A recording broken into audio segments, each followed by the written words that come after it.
ದ್ರವ ರಸ ಮನುಷ್ಯನಿಗೆ ಬಹು ಉಪಯೋಗಕಾರಿ. ಕಿವಿ ಶ್ರವಣ ದೋಷ ಬರೋದಿಲ್ಲ.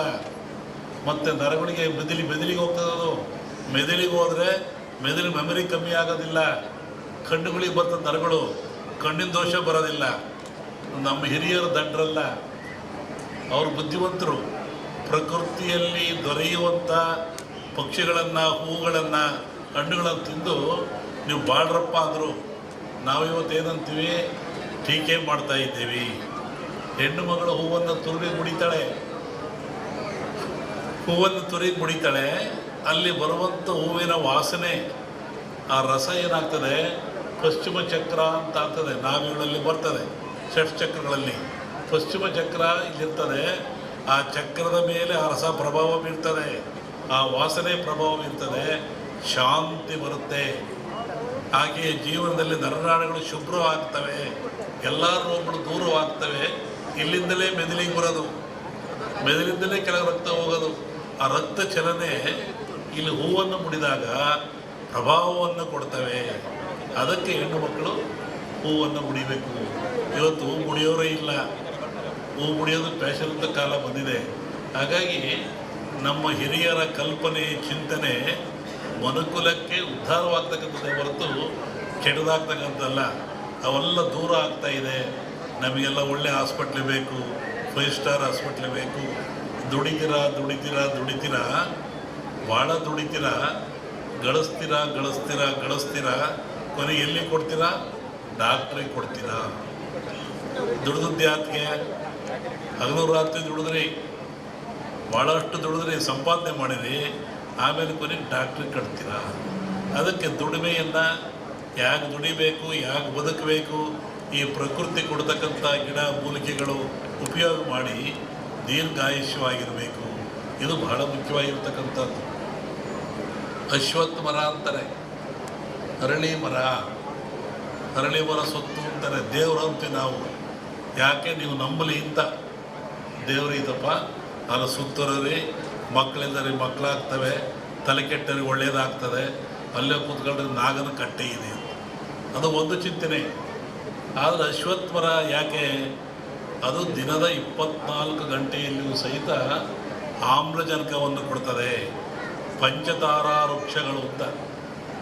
ಈ ಪಂಚತಾರ ವೃಕ್ಷಗಳು ದಿನದ 24 ಗಂಟೆಯಲ್ಲೂ ಆಮ್ಲಜನಕವನ್ನು ಕೊಡ್ತವೆ. ಯಾವುವು? ಅಶ್ವತ್ಥ, ಆಲ, ಬೇವು, ಬಿಲ್ವಪತ್ರೆ, ಅಶೋಕ ಟ್ರೀ ಅಂತಿರ್ತಾನವಲ್ಲ, ರಸ್ತೆಯಲ್ಲಿ ಹಾಕಿದ್ದಾರೆ ಉದ್ದಕ್ಕೆ. ರಾಜರು ಹಾಕ್ತಾಯಿದ್ರು, ಈಗೆಲ್ಲ ಕಡಿಸ್ತಾ ಇದ್ವಿ ನಾವು ಸಾಲ ಮರಗಳು ಅಂತ. ನಾವು ಚರಿತ್ರೆ ಓದಿದರೆ ಅಶೋಕ ಚಕ್ರವರ್ತಿ ಸಾಲ ಮರವನ್ನು ನಡೆಸಿದ. ಯಾತಕ್ಕೆ ನಡೆಸಿದ? ಅವ ಬಸ್ಸಲ್ಲಿಲ್ಲ, ಕಾರಲ್ಲಿಲ್ಲ, ಗಾಡಿ ಇರಲಿಲ್ಲ, ನಡ್ಕೊಂಡು ಹೋಗ್ತಾ ಇರೋದು ನೆಳ್ಳಾಗಲಿ ಅಂತ. ನೆಳ್ಳಾಗೋದು ಒಂದು, ಅಲ್ಲಿ ಬರುವಂಥ ಗಾಳಿ ಆಲ 24 ಗಂಟೆಯಲ್ಲೂ ಆಕ್ಸಿಜನ್ ಕೊಡ್ತದೆ. ಅದು ಒಳ ಗುಟ್ಟದು. ಈ ಅಶ್ವತ್ಥ 24 ಗಂಟೆ ಕೊಡ್ತಕ್ಕಂಥದ್ದು. ಬಿಲ್ವಪತ್ರೆ ಅದು ಹಾಗೇನೆ. ಈ ಬಿಲ್ಪತ್ರೆ ಕೂಡ ಒಬ್ಬ ಮನುಷ್ಯನಿಗೆ 365 ಕಾಯಿಲೆ ಅಂತಾರೆ. ಆ ಬಿಲ್ಪತ್ರೆ ಮರತಕ್ಕೆ ಹೋಗಿ ಯಾರ್ಯಾರು ಕುತ್ಕೊಂಡು ಆ ಬಿಲ್ಪತ್ರೆ ತಂದು ಪೂಜೆ ಮಾಡಿದರೆ, ಮೈಗಿಟ್ಕೊಂಡ್ರೆ 365 ಕಾಯಿಲೆ ಹೋಗ್ತಾವಂತೆ. ಯಾರೋ ತಂದು ಕೊಟ್ಟರು ಬಿಲ್ಪತ್ರೆನ ಇಟ್ಕೊಂಡು ಮಾಡಿದರೆ 35 ಕಾಯಿಲೆ ಹುಷಾರಾಗ್ತದೆ. ಈ ರುದ್ರಾಕ್ಷಿ ಅಂದ್ರೆ ಏನು? ಅದು ಗಿಡದಲ್ಲಿ ಬರೋದೆ. ಆ ರುದ್ರಾಕ್ಷಿಯನ್ನು ಹಾಕೋದ್ರಿಂದ ಸ್ಟ್ಯಾಮರ್ ಬರೋಲ್ಲ, ತೊದಲು ಬರೋದಿಲ್ಲ, BP ಬರೋದಿಲ್ಲ, ಚರ್ಮರೋಗ ಬರಲ್ಲ, ಮನುಷ್ಯನಲ್ಲಿ ಶಾಶ್ವತವಾದ ನಂಬಿಕೆ ಇರ್ತದೆ. ಇವೆಲ್ಲವೂ ದೈವ ಕೊಟ್ಟಂಥ ಕೊಡುಗೆ, ಗಿಡಮೂಲಿಕೆ ಕೊಟ್ಟಂಥ ಕೊಡುಗೆ. ಒಬ್ಬ ಮನುಷ್ಯ ಇದ್ದಾನೆ, ಒಬ್ಬ ರಾಜ ಇದ್ದಾನೆ, ಒಬ್ಬ ಮಂತ್ರಿ ಇದ್ದಾನೆ, ಒಬ್ಬ ದೊಡ್ಡ ಸಾಹುಕಾರ ಇದ್ದಾನೆ, ಒಬ್ಬ ಸ್ವಾಮಿ ಇದ್ದಾನೆ. ಅವನು ಸಾಯ್ತಾನೆ. ಸತ್ತರೆ 2 ದಿನ, 1 ದಿನ, ಇಂಜೆಕ್ಷನ್ 3 ದಿನ, ಆಮೇಲೆ ಇರಲ್ಲ, ಯಾರು ಇಟ್ಕೊಳ್ಳಲ್ಲ. ಅದೇ ಗಿಡಮೂಲಿಕೆಗಳು ಯಾವುದಾದ್ರು ಒಂದು ಮರ, ಒಂದು ತೆಂಗಿನ ಮರ ಬೆಳೆಸ್ತೀರಾ, ಮಾವಿನ ಮರ ಬೆಳೆಸ್ತೀರಾ, ಸಂಪಿಗೆ ಮರ ಬೆಳೆಸ್ತೀರಾ, ಅದು ಬೆಳೀತದೆ, ನಿಮ್ಮನ್ನೆಲ್ಲ ಕಾಪಾಡ್ತದೆ, ನಿಮ್ಮ ಮಕ್ಕಳನ್ನು ಕಾಪಾಡ್ತದೆ. ಒಬ್ಬ ರಾಜ ಇದ್ದಾನೆ, ಒಬ್ಬ ಮಂತ್ರಿ ಇದ್ದಾನೆ, ಒಬ್ಬ ದೊಡ್ಡ ಸಾಹುಕಾರ ಇದ್ದಾನೆ, ಒಬ್ಬ ಸ್ವಾಮಿ ಇದ್ದಾನೆ, ಅವನು ಸಾಯ್ತಾನೆ. ಸತ್ತರೆ 2 ದಿನ, 1 ದಿನ, ಇಂಜೆಕ್ಷನ್ 3 ದಿನ, ಆಮೇಲೆ ಇರಲ್ಲ, ಯಾರು ಇಟ್ಕೊಳ್ಳಲ್ಲ.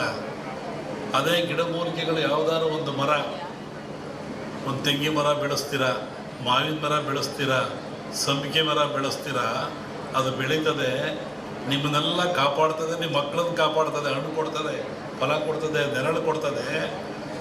ಅದಕ್ಕೂ ಒಂದು ಆಯು ಕೊಡ್ತದೆ, ಫಲ ಕೊಡ್ತದೆ, ನೆರಳು ಕೊಡ್ತದೆ. ಅದಕ್ಕೂ ಒಂದು ಆಯಸ್ಸಿದೆ. ಅದು ಭೂಮಿಗೆ ಬಿದ್ದರೆ ಮತ್ತೆ 100 ವರ್ಷ ಇರ್ತದೆ.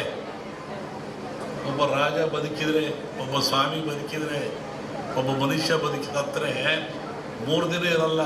ಯಾತಕ್ಕೆ? ಈ ಗಿಡಮೂಲಿಕೆ ಉಪಯೋಗ ಅವ್ರು ಮಾಡಿಕೊಂಡಿಲ್ಲ. ಬಗ್ಗೆ ಬರುವಂಥದ್ದು ಈ ಕೊರೋನಾ ವಾಯುವಿಂದ ಬರೋದಲ್ಲ, ವಾಯು ಮಾಧ್ಯಮ ಅಲ್ಲ ಇದಕ್ಕೆ.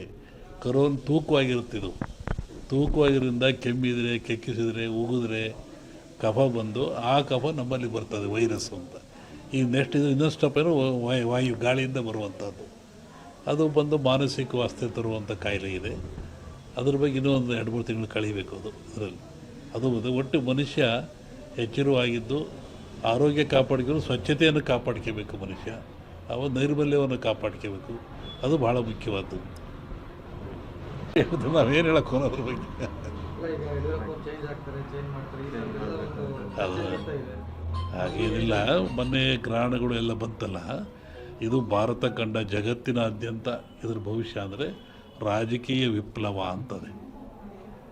ಅಮೇರಿಕಾದಲ್ಲಾಯಿತು, ಮತ್ತು ಎಲ್ಲ ಕಡೆ ಅಟ್ಲಾಗ್ತಾ ಇದೆಯಲ್ಲ, ಹಾಗೆ ಇಂಡಿಯಾನೂ ಸೇರಿದಂತೆ ಜಗತ್ತಿನಾದ್ಯಂತ ರಾಜಕೀಯ ವಿಪ್ಲವ ಆಗ್ತದೆ, ಏರಿಳಿತ ಆಗ್ತದೆ ಅಂತ ಒಂದು ಮಾತಿದೆ. ಅದು ಗ್ರಹಣಗಳು ಫಲದಿಂದ. ಅದಿನ್ನೂ ಡಿಸೆಂಬರ್, ಇನ್ನೂ ಒಂದು ಜನವರಿ ಒಳಗೆ ಟೈಮ್ ಇದೆ ಅದಕ್ಕೆಲ್ಲ. ಒಬ್ಬರು ವಿಷಯ ನಾನು ಹೇಳಲ್ಲ, ಜಗತ್ತು ರಾಜಕೀಯ ವರ್ಗದ ಬಗ್ಗೆ ವಿಪ್ಲವ ಅಂತ ಹೇಳ್ತಾರೆ.